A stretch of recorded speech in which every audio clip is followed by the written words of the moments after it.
Hey, hey, hey, you will make it TV followers, viewers, supporters, listeners, and viewers from across the globe. Good morning, grand rising, konnichiwa, however you say good morning, where you're from, right? Good morning from the You Will Make It TV family to yours.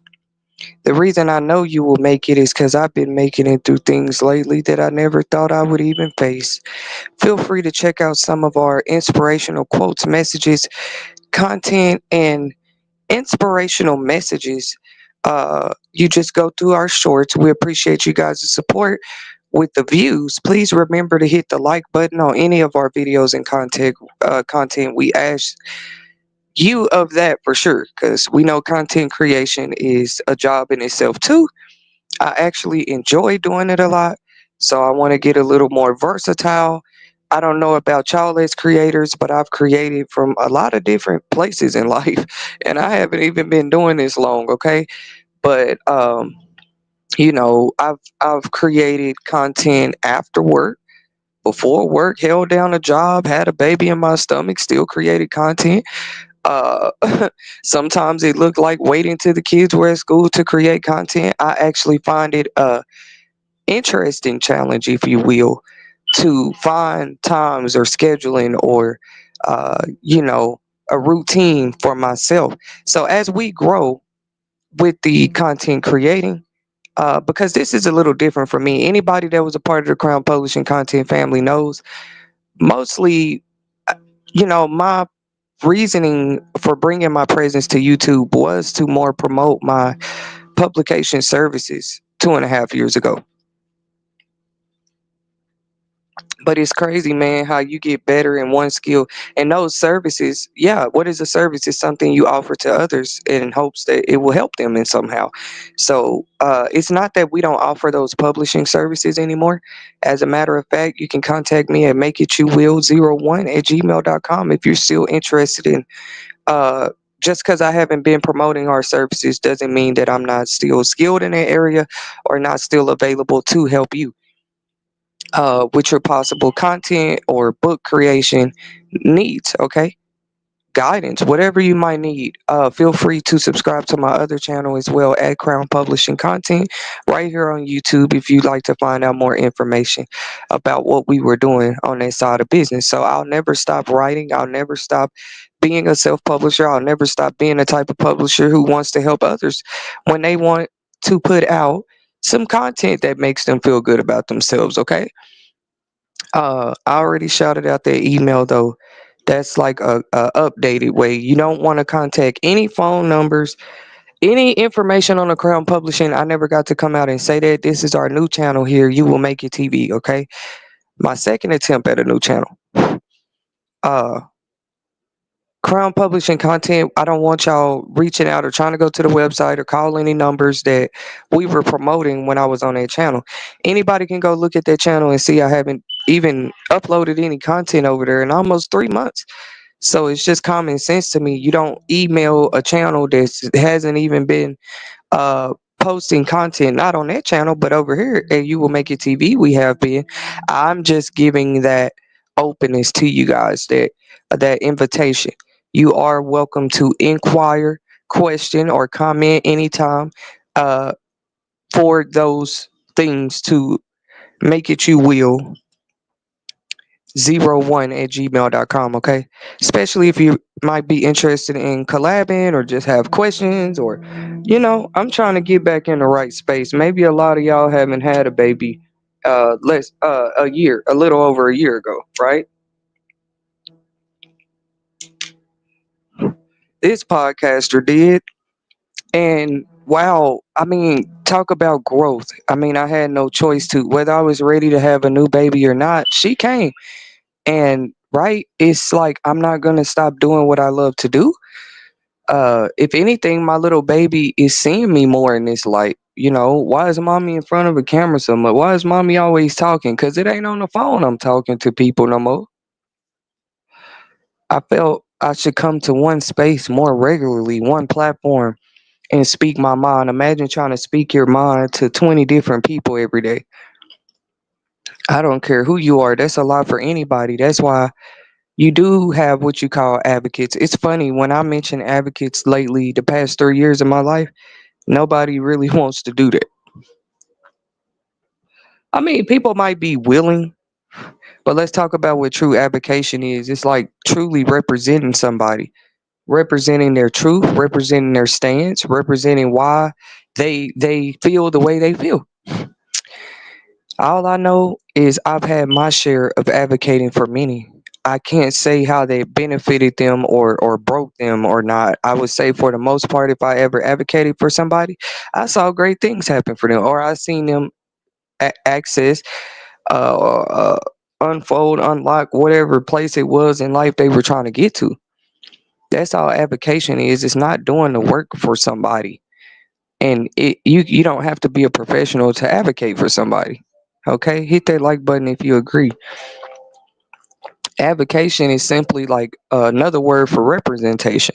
You don't have to be a lawyer or professional to have a similar stance, viewpoint, opinion as somebody. Okay, so much so, you get so passionate about it. For example, you begin to advocate for that person. That's how avocation works. The I just wanted to give these updates before I start in on the topic today. Those are the updates. This is our new channel here. We merged over from Crown Publishing Content and now we're at You Will Make It TV. You are welcome to hit that subscribe bell. That golden subscribe bell allows you to uh, become subscribed, number one, to You Will Make It TV channel. This way you get notifications that pop up on the top of your screen every time we have a new upload, a new short, new content, new message. Because who wouldn't want this much inspiration in times like these, okay? I wouldn't say that this is new of me. During the pandemic, I also thought of a way that I could help people without harming myself or harming others. What was the service I could provide for people, right? So it turned into selling face masks, for example. To me, that's considering more than the money you get in your pocket when you sell a mask. But people didn't even stop to give me that much. Like, if you're providing masks to people every time before they walk in an establishment, business, and sometimes outside of my job, right? Selling masks is something I did as a entrepreneurial work. But even when I would go to work, a part of my job description was passing out masks at this time, especially if you worked at a whole airport. So that why would it be looked at as a service as an airport, but not as a service when I independently go out and sell masks, right? It's just a question and things I've already had plenty of time to reflect about, you know.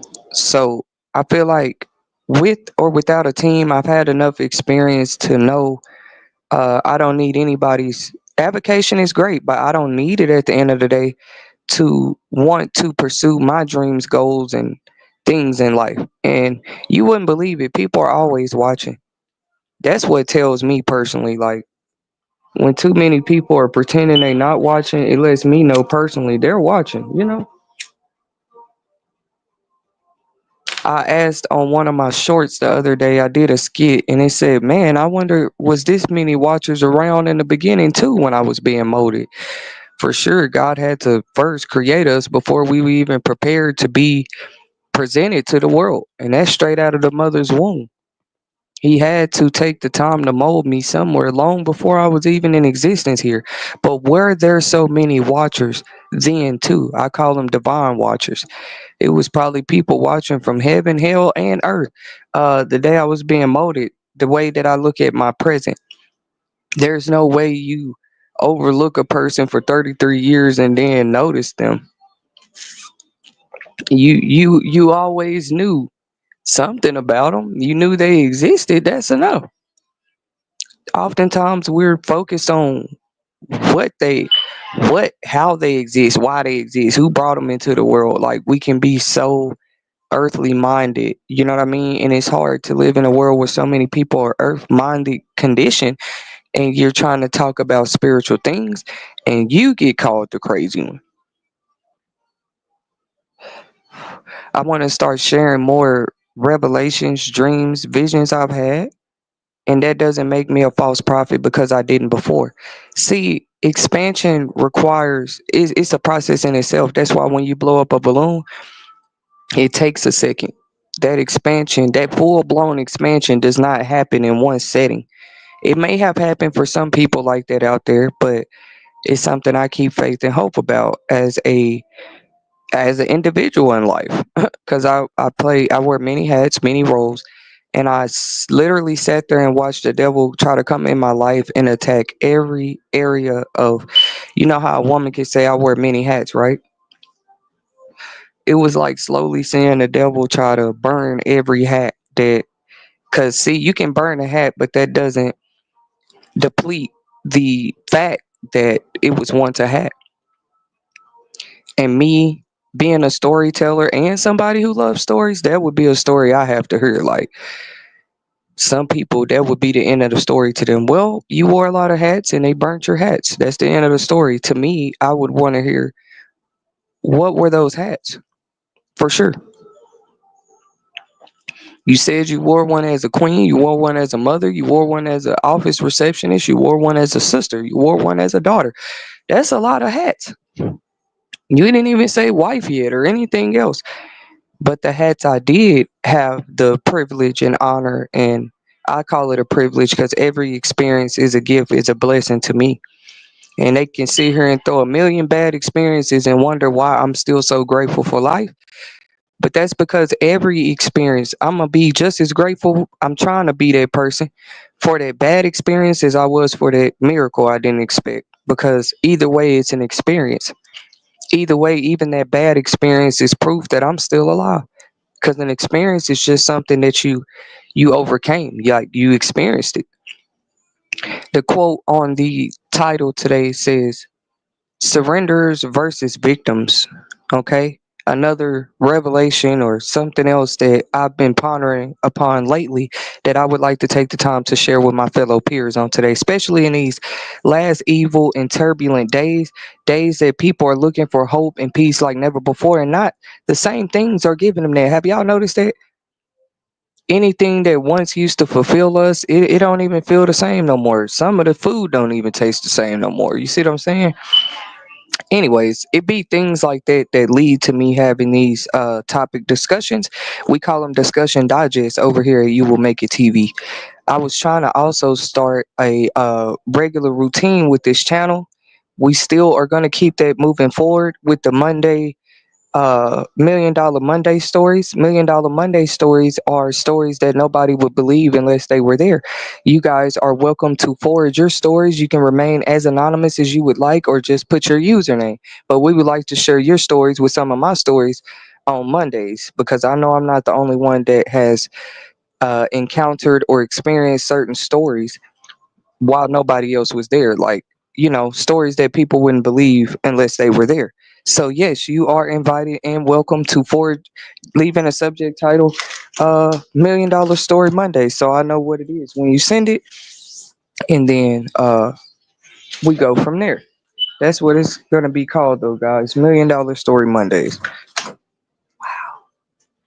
Um, That's on Mondays, though. Today is the Sabbath, or Saturday, if you will. It's the weekend. We hope you guys have a safe, wonderful, and loving weekend with your families. Uh, we hope that this segment gives you some sort of hope and inspiration through whatever you might be going through. So, when it comes to my opinions, to anything I state today is just my opinions, expressions, and views. Nobody has to agree. I am your host today, Miss Arthur Tetasheri Jones. If you've seen on some of my books, though, it says Tetasheri Whitney. I am going to start using my name, my maiden name, and that's the only thing y'all need to know.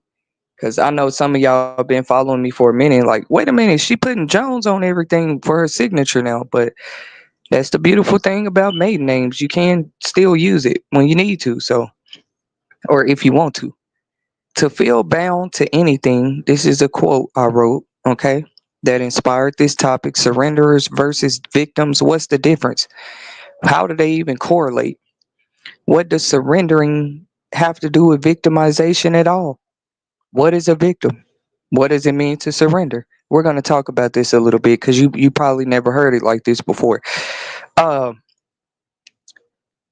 so I asked the question to feel bound, or I said this quote. Sorry, y'all. It ain't a question, but it's right here on the screen. To feel bound to anything is to be 100% bound from being you. Ain't that crazy how you being bound to anything already immediately, automatically disqualifies other things you could have been in life, other places you could have been in life, uh, because you were bound to something else. That's the scary thing about being bound. It's crazy. Like if we were born independently free, who is out here trying to bind people to things against their will? That's where I feel like surrendering and victimization do tie hand in hand when you talk about bondage. What slave went willingly? What slave bowed down willingly? I don't know one yet. Mm. The reason I'm using such direct terms like slave because what is it to be bound? That's what it is to me. You're bound to this workplace. You're bound to this home. You're bound to this situation or circumstance, right? I want to teach from my perception something else while I'm on the topic about what I feel about deliverance. You see, when you are expecting a deliverance, it's kind of different from somebody who's surprised with a delivery. You can't distract me. Jeez, uh.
I don't know if y'all caught that, but I picked up on that distraction right before I was about to go into deliverance. What it means to me now. Spiritual deliverance, any type of deliverance, because when you look at it, like I said, an expected package is different from a unexpected package. So you can get a surprise delivery, you can get a delivery that you were expecting. Either way, a delivery is a delivery. When you give birth, they also call it the process of a delivery. It's just what is being delivered, which is a baby. Anything most times that has to be delivered was first processed. There was a process of deliverance. See, a lot of y'all done prayed something 5 years ago, and you're like, well, why I haven't received it yet? When there's a whole process with your Amazon deliveries. You order from Walmart right now, there's a process. The order, the delivery, the package is not going to be at your door immediately. Hit that like button if I can get an amen. But why don't we look at our lives this way? We A lot of times people think deliverance can be a form of savior as well. That's why in religious communities they talk about being saved or delivered from something. Remember, I was trying to give y'all examples of what it is to expect a delivery, what it is for a delivery to be on the way to you. But sometimes if you're in a sticky situation, or what were we just talking about, bound to something in some form of slavery, the only way out is deliverance. Look at the children of Israel and Moses. They would have stayed in that same place, working in circles, being whipped in the back, working for the king, had not the process of delivery been offered to them. That's also a form of delivery, being delivered out of something that you were bound to. I feel like this is important to speak on because people have gotten really interesting to me with their opinions, or how they can tell you, well, you're not saved or you haven't been delivered. You still smoke cigarettes. So what I think is that deliverance, there's many forms. Just like I said, you even have different delivery carriers today. You got USPS, you got UPS, you got FedEx, you got DHL, and it goes on and on. You got all these different forms of delivery methods. This is the same in the spirit. If Tetasheri needs to be delivered from addictions, I'm using myself first on each and every segment. Y'all can expect that and you can appreciate it. A lot of people won't use themselves, for example, just for a topic because they say, no, that's not me. No, I talk about things first because it is me first.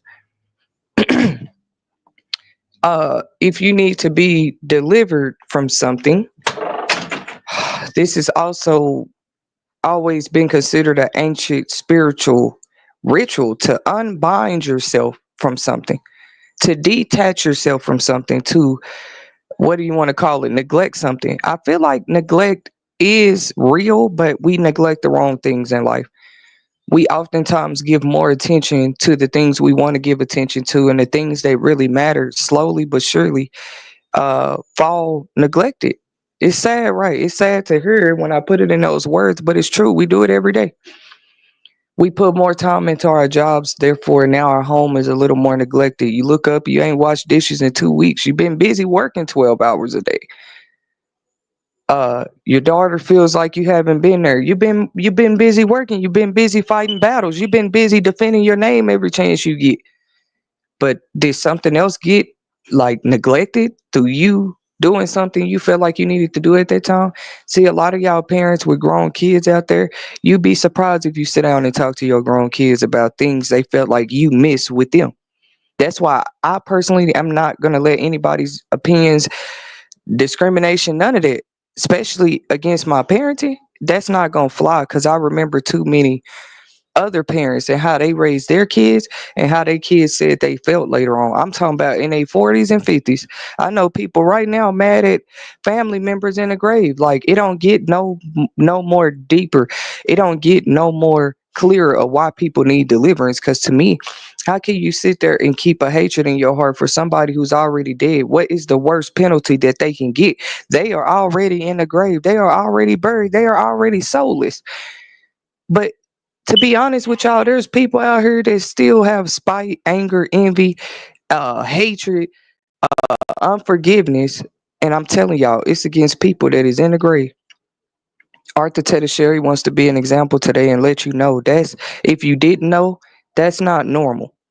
And though we go sit with the dead sometimes, I know that's throwing y'all off. What does she mean we sit with the dead? I feel like some of us may sit with the dead more often than others.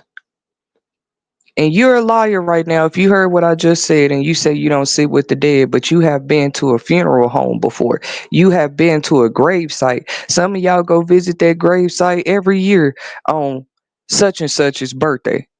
Every year on the holidays. What do we think a grave site is for? Many people go out there and leave roses and flowers and they sit with the dead.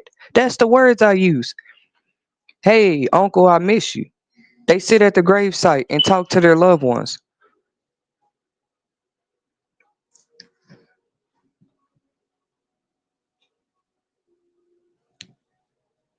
So I'm checking myself this morning, like, man, I can never say no, I've never sat with the dead.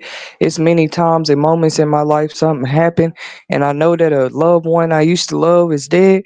I might stop and say, "Hey, I love you today. I love you today, Sally." And they're like, "Hey, Sally's dead." Well, you can consider that then me sitting with the dead in that moment. Am I dead because I'm telling a dead person I love them? Y'all can be open and transparent and leave your opinions in the comments. No, I think dead is more hating somebody in the grave. You more dead than that person that's dead.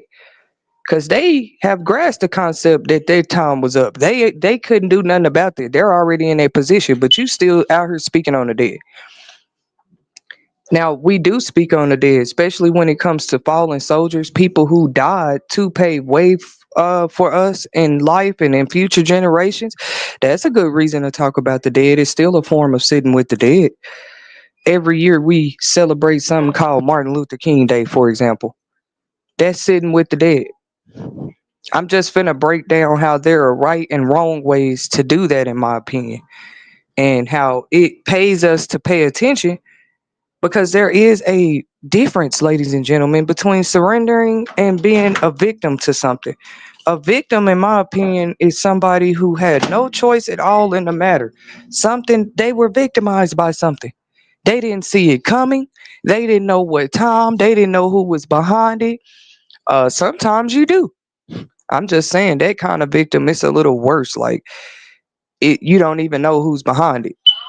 You don't even know who slapped you. You don't even know who stole your money. With that type of victim, I say it's worse. This is where you oftentimes need a higher level of authority to help you find the answer. But you don't need help finding the answer. Am I being victimized or not? All of us know when something ain't right. You can feel that. It's called intuition.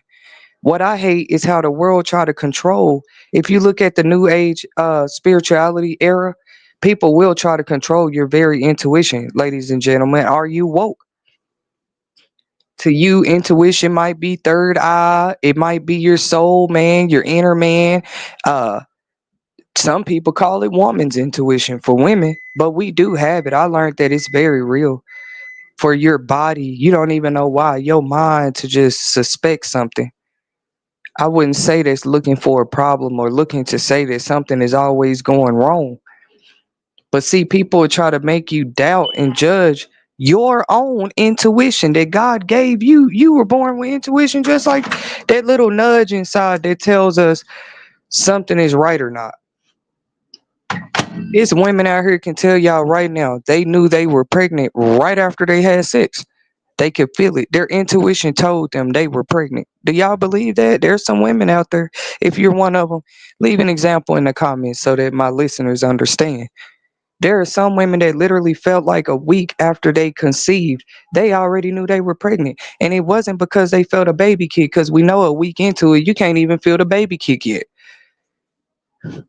You can't, you probably having signs, you might be throwing up or something, but I'm telling y'all, there are women out there that said, no, I hadn't had any symptoms yet. I just knew. Or they'll say their grandma or mom or somebody close to them knew they were pregnant. I'm telling y'all, how is that possible? In intuition, is it real?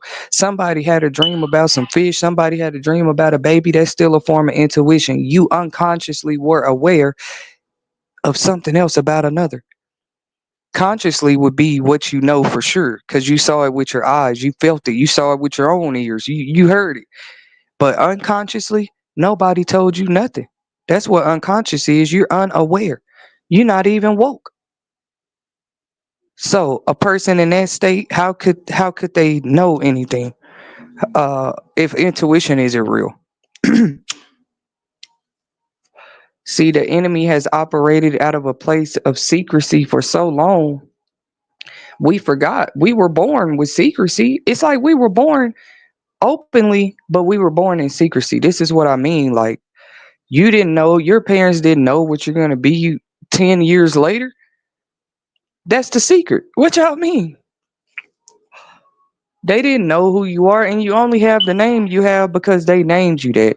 But what if I told you in the spirit something like a new name is possible? I believe Cassius Clay even believed this. He went from Cassius Clay, one of the world's most renowned boxers, to Muhammad Ali, right?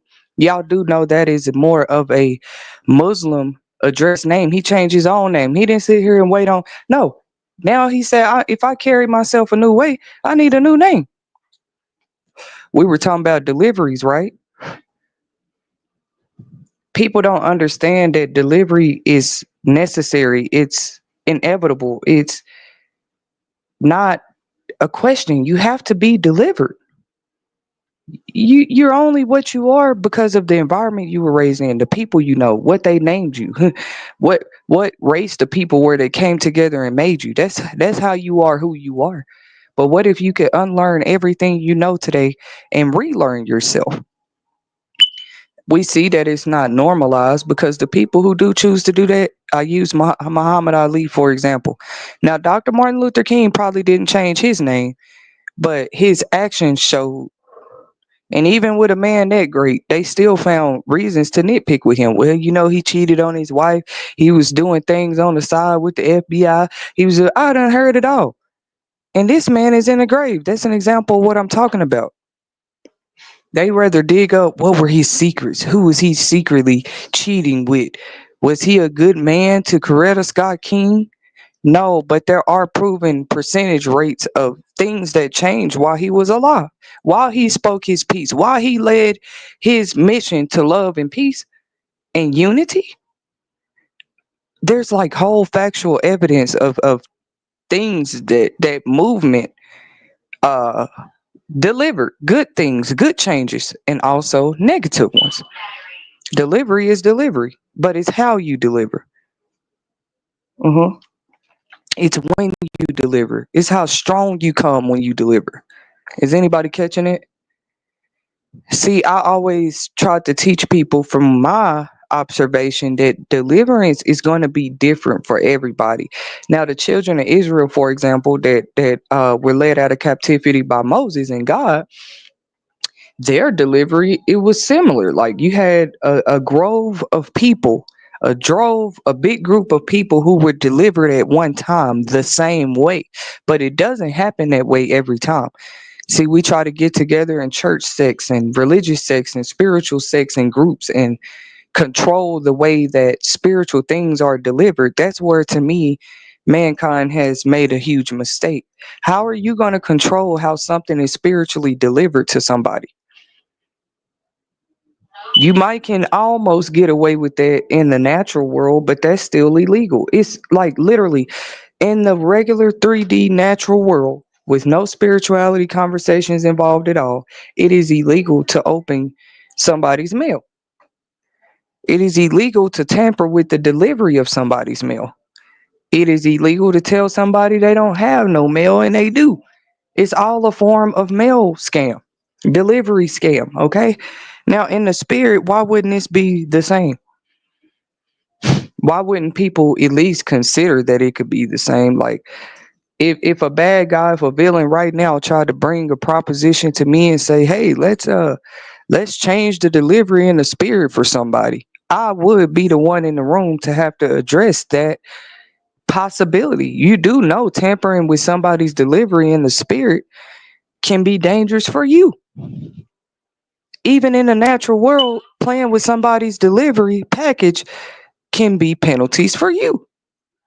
Remember, we've had previous segments titled Spiritual Judgment versus Earthly Judgment. 2.5 years ago now, that was a whole nother revelation. How God told me, tell him, Tetasheri, tell him what you see. Spiritual judgment ain't too much further than earthly judgment. Tell them, what sense does it make to obey 3D laws and earthly judgment laws and everything, but you get in the spirit and be as free as you want to be? And I'm not talking about a free spirited person. I'm talking about somebody who's trying to control the deliveries of people blessings. Let's say, see, to tamper with a delivery means that delivery was already being processed. It was already being prepared. It was already being stored up for somebody. For you to tamper with somebody's delivery or deliverance, Spiritually, that's crazy. But I love the world enough to share knowledge. I do. That's like seeing a million people shoot themselves and never speaking up. Like, hey, don't shoot yourself. The last person did that. It didn't go well. Like, it's like just sitting there watching people fall in a ditch and not saying nothing. At least saying something you might save too. And interfering with spiritual delivery is crazy. So I left off saying everybody's deliverance might be different. All that group of people got delivered together. They all left together. They all traveled together. God would bless them all with something to eat together. Their whole deliverance happened together. Their whole journey to the promised land happened together. People like to talk about how it took them longer to get there because of their disobedience, and that is important too. It's significant. But that's not the only thing. Did we notice that they were delivered together? Nobody said, well, why does he get to ride the horse and I have to ride the mule? They might have had to ride horses, mules, camels. Some of them had to walk. Some were being pulled in buggies and wagons. It didn't matter, but you were delivered together. They didn't have time to stop and say, why does Jenny get to ride the horse, but I'm walking? My feet hurt. They were too focused on being delivered. Hit the like button. That's what tells me I can appreciate you guys' support that you are getting these messages. But either way, it's one before men that that's the only person I'm looking to please. That's the only person I'm looking to make happy today. I notice with human beings, somebody's always going to be unhappy. Nobody lived their life happy every single waking day. Nobody but SpongeBob. And even SpongeBob cried sometimes. You see? So deliverance can hurt. Let's talk about that part of deliverance real quick. It can hurt. It hurted the children of Israel so bad. They asked Moses at one part of the journey, "Can we just turn around? Can we just turn around and go back and be slaves?" Y'all think that didn't hurt God to hear them say that? They said at least there as the slaves we had McDonald's. We though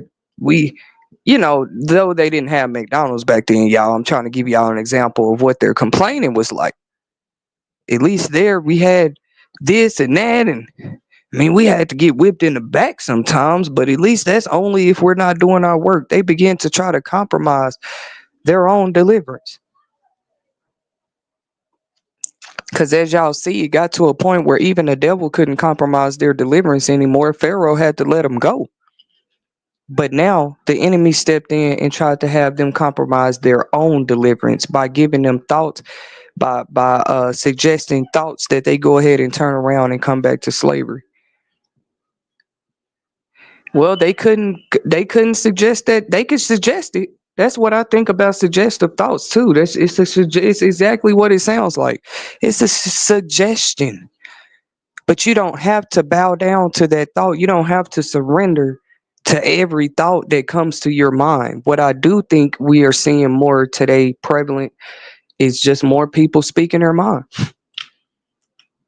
They do that. Nobody fears doing that openly on social media platforms or around the world. We all different.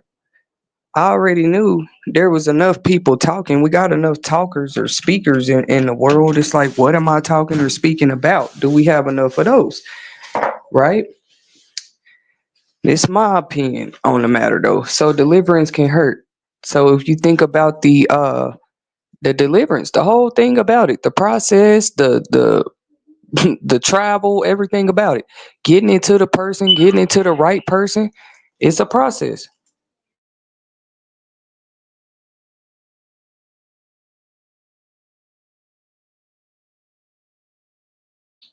Now, I want to ask y'all something. When a woman gives birth, who do y'all think it hurts more? The infant that's being birthed, the new life that's being birthed, or the actual life that's produced that life? You see what I'm saying? That's delivering that life. Who does it hurt more? The doctor that's helping to deliver? I would say through that whole process, it's the one that, through this type of delivery, it would be the one that's delivering the baby.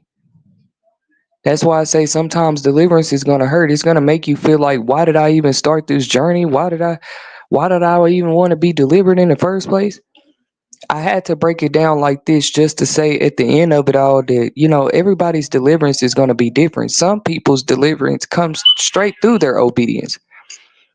That's their deliverance. Hey, go left. They turn left. They are now no longer in bondage. Just like that. Hey, jump up and down 3 times and then touch your nose. That's their deliverance. They might didn't know it. They were just obedient. They jumped up and down 3 times and they touched their nose. And now suddenly, they've been delivered.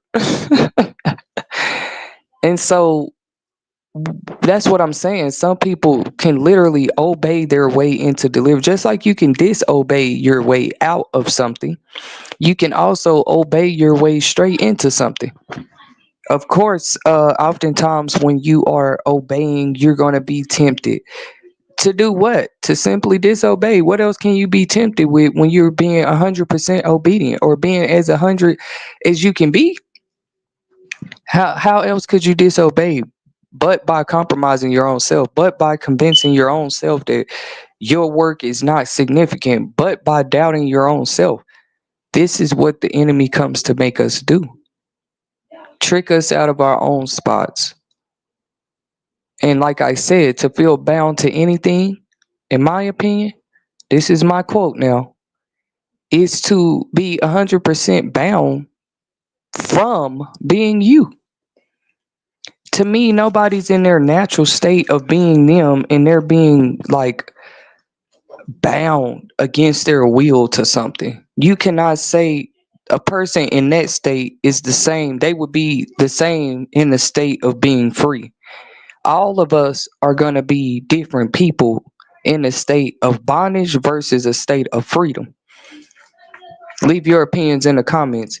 That's why people real life travel today. They immigrate. They move to other places just for freedom. They know how it is where they are in bondage, right? They know exactly what it's like. So they travel sometimes. They make a way in their lives to deliver themselves out of that bondage and get closer to freedom or as close to freedom as they can. That's exactly why many cultures people do this as we speak in the 3D world, if you will. Why wouldn't it be the same in the spirit? That's my question. Deliverance is different for everybody. That's my only, I guess, bone to pick with the religious communities. Oftentimes they have people feeling, well, there's steps to this, and to be saved, you have to do this and that, and to be delivered, you have to do this and that. And you're not truly delivered if this and that really didn't happen to you. So everybody's delivered. How you know that every day that I obey and eat an apple twice a day, I'm not delivering myself from something like cancer? I saw a story of a man who had cancer. I don't know where he had cancer in his body, but what I do know is his story was that he ate purple grapes specifically, y'all. That was it. There was no cheating. There was no sandwich, pork chop sandwich, fish sandwich on the side for this man. All he ate was grapes, y'all, for a whole year. And he went back to the doctor and all the cancer was gone. So don't tell me what God can't do. It's not somebody I knew personally, just a story I read about. Uh, and I believe it. I believe it. If you take yourself on a certain diet or routine for a while, because that was the goal to deliver yourself from something, you said, look, I no longer want to be bound to cancer. I don't want to be bound to this disease or that, whatever it is you feel like you're bound to today. What is that disciplined, obedient act in your life that's going to deliver you? What is it? Hugging your daughter every day, even when it don't feel good to, even when you're being cussed out and she tell you she hates you. Your intuition told you to hug her every day. Mm-hmm. And you might not know, but spiritually, you hugging her every day, your obedience unlocked. Even the Bible say obedience is better than sacrifice. Mm-hmm. Why do y'all think that is? It's something with deliverance. Anybody can go sacrifice something. If we haven't learned that by now, anybody, you ain't even got to have all the sense in the world. You could be a child and sacrifice something or somebody.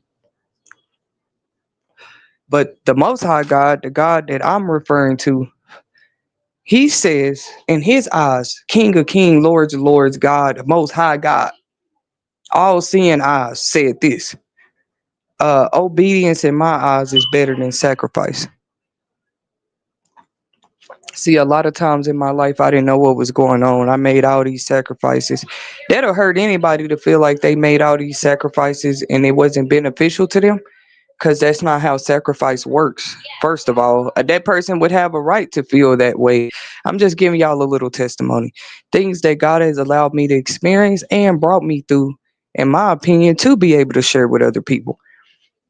So that's crazy to sit there and sacrifice over and over and over and over again and nothing come out of it. Let me speak on that first, because I would say where my faith is, I know something still will. It's just kind of like an expansion balloon, like a balloon. You don't blow it up in just 5 seconds. You push and push and push and push again until it's fully expanded. That's where I feel like I am spiritually. No matter how many delays, setbacks, or what I feel like I haven't received yet through so many sacrifices. Not to take from the word of God, but I'm a little more at peace about those sacrifices once I went back and more had a revelation about that scripture alone, how obedience is better than sacrifice. That's why you feel tired, Tetasheri. That's why you feel drained. That's why you feel like irrelevant. You done made all these sacrifices, but where have you like truly obeyed what I told you to do? Not that that's my situation. I'm giving y'all an example. Me and God is the way we are actually through obedience. It's times I was obedient and I thought it didn't count for nothing, but that obedience, though he said it's better than sacrifice, it's the ultimate sacrifice. Amen. Hit the like button if you can understand where I'm coming from. The word says obedience is better than sacrifice. Once again, anybody can go sacrifice anything. That does not impress God. In the Old Testament, they sacrifice goats. They sacrifice what all kind of different things. Just go read the Old Testament for yourself. Anything Genesis through Habakkuk, those books of the Bible and those lost books. If you need to, go find the truth for yourself. But that's when they were doing sacrifices in the Old Testament. Uh, this was a part of their ritual of telling God they were thank you for something. They were thankful. All the gods, they give them fruit, or they make altars and they put gifts. It's called sacrifice. Anybody can do that, but God said obedience. It's okay. It's better than sacrifice. Why? In my opinion, my new revelation of this is that's because obedience is the ultimate sacrifice.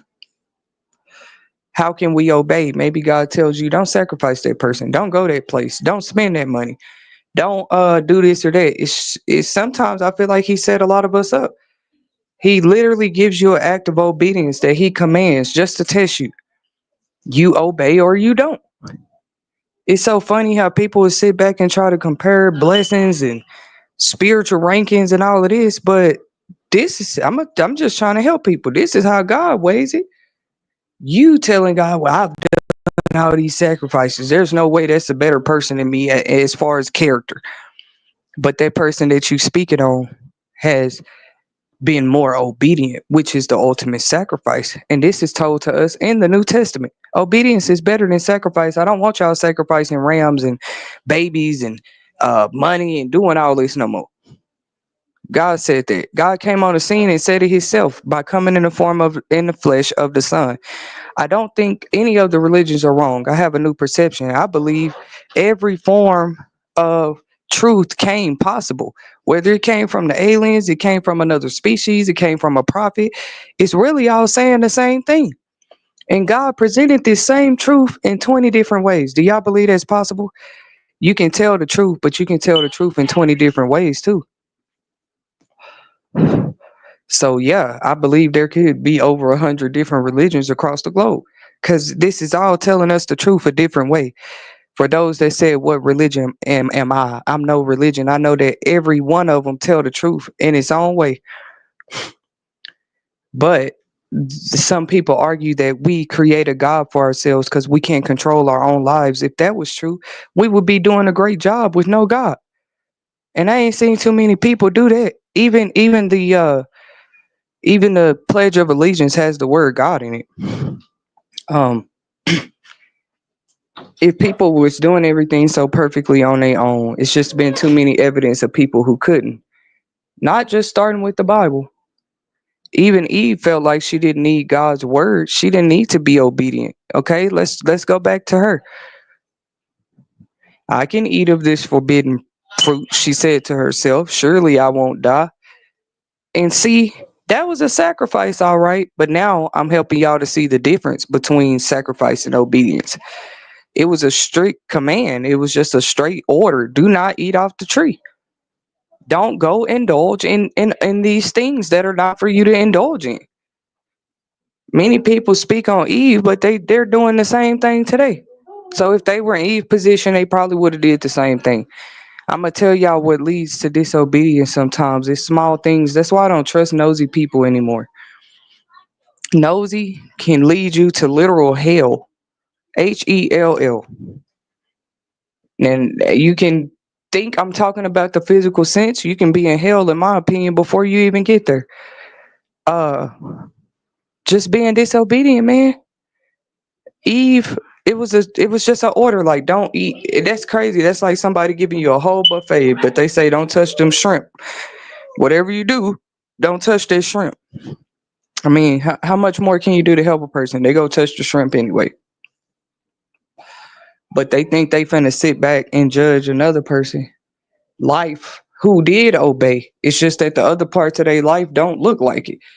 Oftentimes, a person obeying, you gonna know it. Everything they say, yeah, somebody did something bad when everything shatter in their life and fall apart. That can't be true because you haven't read the story of Job. Sometimes you were being obedient. You were walking the light of faith.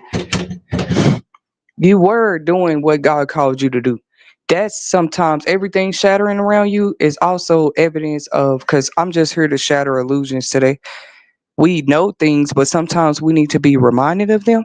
We need to be assured of them. We need these things confirmed. So take it from another person.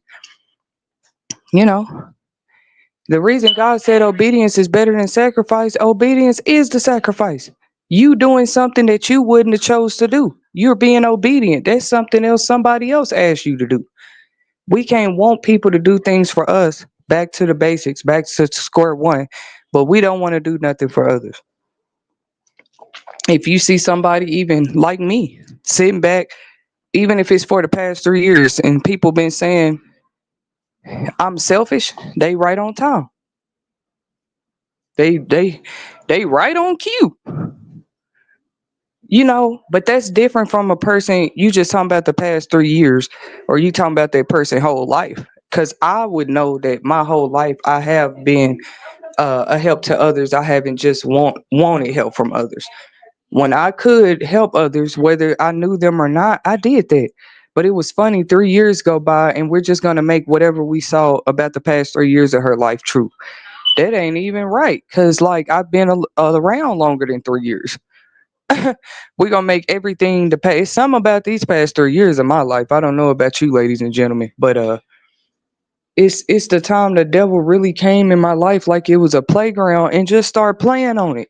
And that's dangerous for him because I'm telling y'all whose playground, whose realm I've been standing in. The most high God. He got real bold. And this is what people do when you're only 5 to 110 pounds. They feel like they can come from your tree and pick at it when they feel like it. Uh I mean, really feel entitled and privileged to your whole life. So that's different. A person deciding, well, I'm not going to help people for a while. This is going to be about me and I'm going to put myself first. That could be an act of obedience as well. God could have said, I've watched you for 29 years and I'm not going to let you sit back no more and not put your, like, at least have the opportunity, the chance, the choice to put yourself first. And anybody argue with that, they are no longer arguing with me. They are arguing with God, whether they believe he real or not. She believes he told her to put herself first more often. It's called obedience. He didn't say you're gonna have money all the time too, or it's gonna be easy to. People ain't gonna try you. What he said is just obey. Put me first of all things. He would never tell me to just put myself first. But yeah, that was a part of it. Put me first. It's God. Instead of trying to, what's a form of doing it? Lord, where I would usually try to handle things myself or tell this person about themselves or do this, I'm starting to give you more room to work in my life. That's how that would look. The surrenderer, that's how that would look. I'm surrendering to you through obedience. How else can I put myself first? Because if I was a master at that, I would have been doing it all these years. And nobody would be talking about how they talking about me. Because you would still be doing the same thing. It's always a great evidence when people start talking when you decide to stop a thing or start a thing. Amen. When they start talking, you're doing something right. If you didn't start a thing, there would be nothing to talk about. If you didn't leave a place, there would be nothing to talk about because things would be the same. I think I've clarified that though. Um, and it amazes me. I had learned one thing about humans. A lot of times, change and victim's mentality and addiction. A lot of that stuff we be bound to because people fear change. Still, nobody wants to admit it. They fear the fact that Trump might step up and seat again. They fear that America could be taking a turn for the better. You know what I mean? They fear that, yeah, our youth could get back on track and catch up in their academics and we could all be more of a help to each other. Why do people fear that? Because it's change and people fear change. I didn't make it this way. They really do. They fear change. But I encourage you today, if that's the only thing holding you back, you have to begin to weigh that change at some point. Just like actual change you might have in your purse, you might want to put it on a weight and see how much it is. See how much change it really is. But when you weigh that change, if you are losing more, staying the same than changing, that tells you a lot right there. If you're gaining more, like a lot of times through change, you're not going to see a gain immediately. I tried to tell y'all about the children of Israel. They didn't see a change for so long. The only change they saw was the actual like deliverance part. But they didn't know the next steps after the deliverance. That's the thing about faith. This is what led them to begin to question God and want to turn around and go back to slavery. The victim doesn't choose. You see what I'm saying? They are just they're chosen by the prey, but they did not choose to be a victim. And just like we can choose things every day, Arthur Tetasheri is here to remind us that we can also unchoose things. See, unchoosing things needs to get as normalized as choosing things. Everybody is all about the hype when it comes to what we like, what we prefer, what our quote unquote tasty is in somebody or something. We all know these things about ourselves because we're like naturally self-centered people, especially black people. Like you want everybody to know who you are, what you do, how you like it. But you can also unchoose how you are, what you like, and how you like it. You see what I'm saying? And God knows this, but He's gonna set the record straight and make sure the people know it too. They want to sit here and tell God all the things they chose, and then cry about the things they chose when He take them. The same God that gives is also known to take away. Especially if He feel like those things you have gone the ultimate limit and you have put those things and just made them your God. I feel like God work in mysterious ways. That's how He gets some of our attention through penalties from being disobedient. That's how He gets some of our attention. All right. I just want y'all to keep y'all eyes on the prize for me out there because this has always been me. Once again, I'm kind of lost for words. I don't know how to do nothing else but be me. But I've always been known, first of all, to not look like what I'm going through. Number two, always like I can't find out about a deal today. I wouldn't care if it's a coupon deal from Burger King. I like to share that information. I'm probably gonna get my coupon deal first, but I'm the same type to turn around and been like this my whole life and try to go take that same deal I just found out about and take it to the homeless community, take it to communities I know could use that information. I can't compare myself to Robin Hood because I'm not gonna go like steal and then give it to people, but I will find favor in certain places of my life or certain areas or certain communities and try to share that favor. I've been known to do that. And I also learned something through that. Now, favor, you can't share. You can kind of wish it upon people. You can encourage people to manifest favor in their own lives and stuff like that, and to pray for favor and to seek more favor where they seem to have blockages. That's all I can do. But to literally try to share my favor with people, it's not even spiritually possible. That's something somebody else described it. Her name is Shirley Caesar. In one of her songs, she said, favor, a miracle. She didn't use the word favor like I do, but she said a miracle is that supernatural blessing that only God can give. I'm just trying to give God reverence this morning. I had to come, and this is another form of surrendering to the grips, to the terms, to the knowledge that there are certain things in this life, in this world, in this universe, in this spiritual life that only God can give, only God can do. That can scare you or it can excite you. But if it excites you, it would mean that, you're willing to have a little faith and trust God a little more, and just know that as a truth, as it stands. Before obedience is better than sacrifice, you better listen and pay attention, because there are certain things only God can do. I believe there's certain demons only God can cast out. I believe there's certain, but look, he came and gave the gift of the Holy Ghost. He said, it's kind of like extending a gift you once had to your child through genetics. And he speaks this in the New Testament. I'm going to leave a comforter. I'm going to leave power. This is for those that want it. Whosoever believe in the name of God. Go back and read John in 3:16 when it talks about his love, how to receive his love. All you got to do is love him first. All you got to do is believe that he was the ultimate sacrifice. Why are you still out here sacrificing things when obedience said, just believe in me? Read John 3:16. Whosoever believeth in me shall not perish but have everlasting life. It said nothing about being perfect. It said nothing about, I'm not saying the process of being saved, renewed, redeemed. That's one of my favorite scriptures as well, y'all, the Bible. It says, let the redeemed of the Lord say so. You can't be redeemed unless you were first deemed worthy of something. To be redeemed is like you're being deemed worthy to do something. So I know some of these promises as they were written in the Bible, and I stand on them.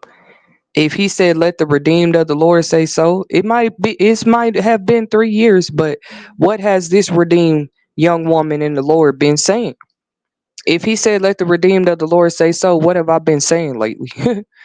I've been saying, no, enemy, you can't have my family. No, enemy, you can't have my children. No, enemy, you can't have my finances. No, no, no, that didn't happen that way. This is the truth.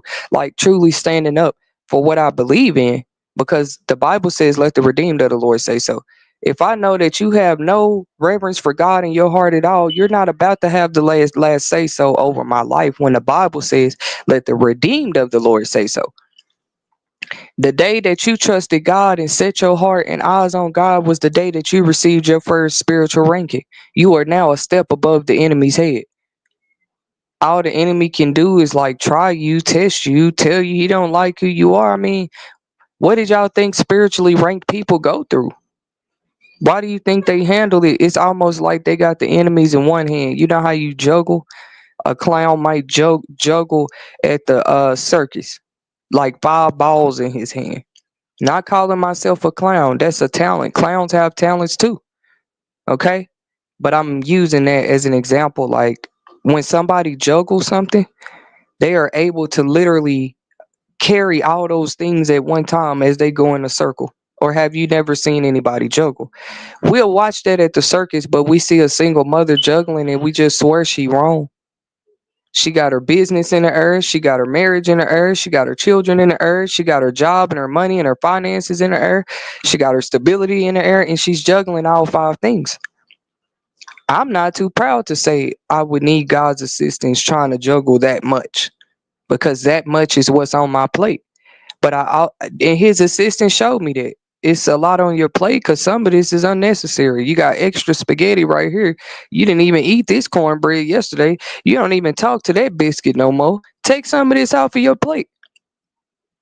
God took things off my plate and I was still full. That's when I noticed Some of this on my platter was just sitting there. Like it just was there. Like I never even consumed it. I had already got full. It was enough. You know what I mean? We all have a capacity. You overeat, you overdrink, you overdo anything, you can hurt yourself. You can harm yourself unconsciously. Thank you guys for tuning in to another segment where you will make it TV, where we believe faith attracts possibilities, but it's up to you what you do with those possibilities. Ultimately, I'm your favorite audio host, Arthur Tetasheri Jones. Please stay tuned. Hit that subscribe bell. Hit that like button for this video. That's another free form of support that you can show. Um, and it wouldn't be showing me support. Let me clarify that. It's showing God's revelations. My revelations from God support. And whether we support it or not, God told me yesterday, He reminded me, like, I don't need no help. Imagine praying something like, God, this time I want it to be you. Not the angels, not uh passed on loved ones, guardian angels, not the assistance of anybody on this world, God. Imagine your faith being on that level. God, I want it to be you. I want what you do. I want this next season of my life to be so undeniable. People know it was you. So I can stand down through whatever right now. It would have to look bad, impossible, all of that, right? For people to know it was God when He do come through. They gonna know it. And I already prayed about it. I pray this. I wish the same on you, whoever you might be out there, because this is You Will Make It TV. I'm just saying, I'm already writing a prayer book. It's just, I'm sorry. It was certain prayers that I felt like had to be powerful because I received an answer. I believe I have evidence to show people I could pray right now. And it's just getting that. It's getting that. Like you can't keep a relationship with God hidden. I could talk about that all day. How many relationships in my life that I may have either been forced or just clearly chose to hide. But that one relationship that one could start with God, even if that was 5 years ago, 7 years ago, 10 years ago, that's not something you can hide. I'm telling you, it's to the point where now I talk to him, his responses are so loud they can hear God down the street, and he ain't even talking to them. He's talking to me who asked him the question. It's getting that deep. Did Tetasheri just ask God for more favor? We felt that over here in Nebraska. My God, we felt that over here in New York. Did somebody just pray for more favor? Did somebody just pray for their kids? We felt that down here in Florida. Hell, we felt it over here in Africa. Because that's what it's like having a relationship with God. What is the difference again between surrendering and victim? God doesn't victimize anybody. That's not what He came to do. See, forcing you to do something would be victimizing you. And He don't force His grace, His love, His mercy. He won't force it. But I thank Him, for example, for where He sprinkled it on my life and I didn't even ask for it. And to not ask for it is one thing, but how about you didn't even know you needed it? But I would say that's not forcing nothing on me, giving me something I didn't know I needed. If anything, all I can do is assess things. When I get what I needed, did it really help me? Then I know God is good. Because I didn't even know I needed that. But He's not the type to force. So as I sit here in my truth on this morning and deliver this message, I I speak that on the behalf of God. It's kind of like being a spokesperson or something. It's beautiful. I spoke. I can be a spokesperson for my business all day long, in my own books and my own brand. But I would never forget to be a spokesperson for God. For who do they think brought me into speaking? Brought me into being able to speak my mind in a way that I don't have to fear people anymore. I don't have to fear their reactions. Yeah, oftentimes people that's sensitive to your opinion, they're mad because it's not just their opinion anymore. Maybe your opinion challenges theirs, but that's not something I have ever feared. I have never felt like, let me go cut her wig and steal $5 from her and do all this stuff to somebody just so I can be heard. I've never had to do that. I just simply speak and then I'm listened to. I ain't never had to go shut somebody else's mouth to be able to speak. And God is showing it to this day. I know I ain't telling nobody to shut their mouth because I ain't even talked to nobody on the phone. I know I ain't told nobody what they can and can't do because I've only been around my children, and those are the only people I'm responsible for what they do and don't do. Yes, people could say, "Well, you ain't watching your children because you miss this, this, and that." That's how the devil work too. He comes to bring things you couldn't see, which is what illusion. But I've seen a long time ago that I became a mother. Yeah, you're gonna have your kids do sneaky things here and there or be disobedient sometimes, but wouldn't you say that's an illusion to tell people uh uh I'm not a good mother just because I probably don't monitor them every second of each day? That's not even realistic. We live together and we're in a home together every day. But literally watching everything you do on the phone, watching everything you do outside of the window, every moment, you can't even watch them like that at school. So it's going to pay us to teach our children the difference between being a surrenderer and being a victim. Being a surrenderer is powerful because it's like people look at it like, man, if I surrender, I'm giving over my power in some form, but you're really tapping into your power to surrender. You take a strong person to sit there and surrender themselves to anything, because surrender is like, that's why I probably start with an S, like sacrifice. It's almost brother and sister. Now, the intent of your surrendering, the motive of your surrendering might matter to God. And then that's what tells the story. It's like, God, you know what? I don't even deserve. It's been so many times I told God I didn't deserve something right before He blessed me with it. I don't know why. It would be like just surrendering to the truth about my own self. Like, God, I don't even deserve your love. I don't deserve your grace or your mercy. I don't deserve the way that lady smiled at me this morning. Hell, some people I say good morning to, they don't say anything back at all. And I even tell God, well, maybe I deserved it, knowing that was a complete stranger. That's what you call surrendering. It takes somebody with a very, very brave heart to surrender to anything. You know what, neighbor, I know you don't like me, but here's a basket of raisin bread, and I baked it fresh from scratch. And, there's nothing wrong with it. I just want you to have this, though you don't like me. God said, when you treat your enemies with kindness, the Bible said this, it burns coal heaps of coals of fire on their head. That don't mean their head is literally burning, but in the spirit it is. It irritates the devil when you're nice to him, though he just set you up. It's a anger. Obviously, only God could explain. He said it burned like coals of fire on their head. That's one thing the enemy hate when you don't feed into his setup. He hate when you continuing to be the light and he's being dark all around you. He hate that. It's crazy. I heard a message yesterday. How you call yourself fighting a good fight and you don't even know who you fighting? How you call yourself fighting a good fight and being aware and you don't even know who you're up against? How is that a fight? Some of us were in fights we didn't even know we was in. They just threw you in it. Get up, Morgan. Um, but you got to know your opponent.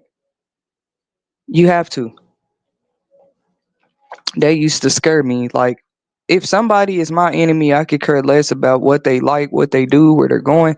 So much so that I'll just know they exist. Like, I can literally carry on with my life knowing they exist. I won't be bothered at all, as long as they're not bothering my life.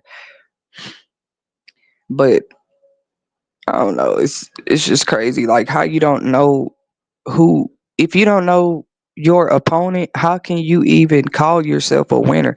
How could you say you winning or defeating somebody? You don't even know that opponent. Where you say, well, clearly I got them pinned down, so I won. But did you know pinned down was their strongest area? You only been pinned down. You only had them pinned down 10 seconds. Give it 5 more seconds. That person there, when they are pinned down, pressure builds up. It's the only way the strongest parts of them come out, actually, when they're pinned down. But you didn't know your opponent. So now you thought because you had them pinned down for 10 seconds, you're about to be the victor. That's the thing about the pride before the fall. Oftentimes, you don't see the lose coming. They say there's somebody that can whoop everybody. I'm just trying to give people more reasons to stay humble.